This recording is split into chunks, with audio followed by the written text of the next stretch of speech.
जैसा कि हमने आपको बताया था कि हम आपको जितने भी रूल्स हैं इलेक्ट्रॉनों से रिलेटेड, इलेक्ट्रॉन को कैसे फिल करते हैं, इलेक्ट्रॉनिक कॉन्फ़िगरेशन कैसे करते हैं, एन प्लस रूल क्या होता है, तो वो हमने कहा एक एक करके हम आपको बताएंगे। तो आज की जो बेटा वीडियो है हमारी, वो है हुंड्स रूल के, हुंड्स रूल पर। तो हुंड्स मैक्सिमम मल्टीप्लिसिटी रूल जो होता है, इसमें क्या बताया गया है, इसमें ये बताया गया है कि इलेक्ट्रॉन को भरते कैसे हैं। एसपीडीएफ ऑर्बिटल होते हैं, उनमें इलेक्ट्रॉनों को सबसे पहले किसमें भरते हैं, उसके बाद किसमें भरते हैं, पेयरिंग किसमें कैसे करते हैं। तो इन सब चीज़ों के बारे में आज हम पढ़ेंगे। तो ज़्यादा समय ना खराब करते हुए सीधा हम आप पॉइंट्स पे आते हैं। जो रूल है आज का, हुंड्स रूल। अब देखिए हुंड्स रूल में ये बताया गया है इलेक्ट्रॉन को कैसे फिल करते हैं। तो हम सीधा एग्जाम्पल से बताते हैं, इसका एग्जाम्पल से ज्यादा अच्छा कॉन्सेप्ट क्लियर होगा। जैसे हमने ले लिया है कार्बन। अब कार्बन का एटॉमिक नंबर होता है 6। तो कार्बन का एटॉमिक नंबर 6 होता है, तो इसका करेंगे इलेक्ट्रॉनिक कॉन्फ़िगरेशन 1s2, 2s2 और 2p। बात समझ में आ गई।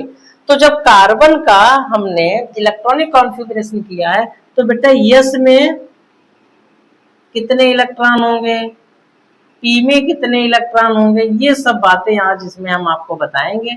जैसे लिखा है 1s2, तो दो ना, तो एस में तो 2 ही इलेक्ट्रॉन रहेंगे, तो 1 और 2 फिल कर दिए, कोई दिक्कत नहीं होनी चाहिए। यहाँ भी 2s2 है, तो यहाँ भी 2 इलेक्ट्रॉन फिल कर दिए। अब समस्या यहाँ पे आती है कि ये लिखा है 2p2, तो क्या दोनों ही इलेक्ट्रॉन इस ऑर्बिटल में जाएंगे या एक एक करके भरा जाएगा।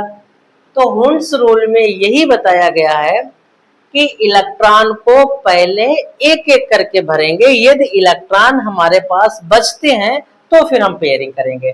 तो बेटा इलेक्ट्रॉन हमारे पास है 2, तो एक इलेक्ट्रॉन इसमें आ जाएगा, एक इलेक्ट्रॉन इसमें आ जाएगा। ऐसा नहीं करेंगे कि दोनों इलेक्ट्रॉन इसमें भर देंगे, तो गलत हो जाएगा। फिर अगर मेरे पास इलेक्ट्रॉन बचे रहेंगे तो पेयरिंग करेंगे। एक एग्जाम्पल और देखिए, कार्बन के बाद हम नाइट्रोजन का देखते हैं। नाइट्रोजन का एटॉमिक नंबर होता है 7। तो बेटा इसमें भी 1s2 होता है, 2s2 होता है और 2p3 होता है। तो यस में एक ही ऑर्बिटल होता है, लेकिन बेटा पी में तो 3 ऑर्बिटल होते हैं, सब ऑर्बिटल बोलते हैं, तो 3 होते हैं इसमें। तो दो एस में तो 2 ही इलेक्ट्रॉन फिल कर दो। अब पी में कितने, 3। तो बच्चे क्या करते हैं कि 2 इसमें फिल कर दिए और एक इसमें फिल कर दिया, तो गलत हो जाएगा। फिर करना आपको ये है, पहले एक एक इलेक्ट्रॉन को फिल कर दिया। ये हमारा सही तरीका है कि इलेक्ट्रॉनों को सबसे पहले एक एक करके फिल करेंगे, यदि बचेंगे तो पेयरिंग करेंगे। एक एग्जाम्पल और लेते हैं, जैसे ऑक्सीजन ले लिया। ऑक्सीजन का होता है बेटा 8, तो इसका electronic configuration 1s2, 2s2, 2p4 आएगा। तो इसमें भी सेम हो जाएगा, जो यहाँ है वो यहाँ है, वही यहाँ पर हो जाएगा। हम आपको पी का बता देते हैं। पी में सब ऑर्बिटल होते हैं 3। अब क्या करेंगे, पी में हमारे पास इलेक्ट्रॉन है 4, तो पहले 1, 2 और 3 इलेक्ट्रॉन एक एक फिल कर दिया। अब हमारे पास जो इलेक्ट्रॉन बचा है, अब उसकी हम करेंगे पेयरिंग। तो अब कंपटीशन में बेटा ये क्वेश्चन ये पूछा जाता है कि जब पी ऑर्बिटल में पेयरिंग होती है, तो उसमें कौन से नंबर का इलेक्ट्रॉन जो होता है वो पेयर करने के लिए आता है। तो बेटा 4th नंबर का इलेक्ट्रॉन जो है वो पेयरिंग में आता है। पेयरिंग जो स्टार्ट होती है वो 4th नंबर वाले इलेक्ट्रॉन से होती है। 1, 2, 3 फिर 4 वाला आया है। और अगर यस ऑर्बिटल में पेयरिंग पूछी जाए, तो बेटा दूसरा नंबर वाला जो इलेक्ट्रॉन होता है वो पेयरिंग करने के लिए आता है। ऐसे बेटा हम यहाँ पर फ्लोरीन का देखते हैं। फ्लोरीन होता है 1s2, 2s2 और 2p5 हो गया। तो यस में तो बना देते हैं एक बार। एस में तो बेटा 2 ही इलेक्ट्रॉन रहेंगे, तो 2 इलेक्ट्रॉन देखो एस में फिल कर दिए। पी में कितने हैं, 5, तो 1, 2, 3 फिर पेयरिंग करेंगे 4, 5। ये सही क्रम है। अब एक और बताते हैं, फ्लोरीन के बाद हम आपको बता देते हैं नियान। बेटा नियान का एटॉमिक नंबर होता है 10। तो अब इसका इलेक्ट्रॉनिक कॉन्फ़िगरेशन करेंगे 1s2, 1s2 के बाद आता है 2s2 और 2s2 के बाद 2p6।